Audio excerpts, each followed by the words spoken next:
Dito naman yung ating master's bedroom. So, dito ilalagay natin yung ating queen size bed. So, dito naman sa ating right side, yung ating fluted panel na light wood. At syempre, dito naman sa ano to, yung fluted panel natin na light wood din. Lahat ng ating walls na walang wall cladding, pati ceiling, naglagay lang tayo again, color white lang. So, painted in white. Pero itong ating wall accent dito sa side na to and another side, ito yung entrance natin going dito sa ating master's bedroom. And on this side, ito naman yung ating CR. So lalagyan natin yan ng fluted panel para magkaroon ng accent at para ma-break naman yung pagiging plain niya dahil sa white color niya. So sa side naman na to, dito natin ilalagay yung ating queen size bed.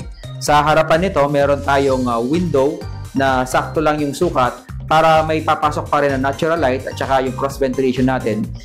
Sa harap, meron siyang window and dito sa side, meron din siyang window para kung gustong natural air ang papasok dito sa ating bedroom, may continuity yung hangin. So, dito sa harapan, may nakalagay din yan na pop-up TV and dito naman sa side na ito, dito natin ilalagay yung kanilang vanity pero pwede rin siyang magamit as office table.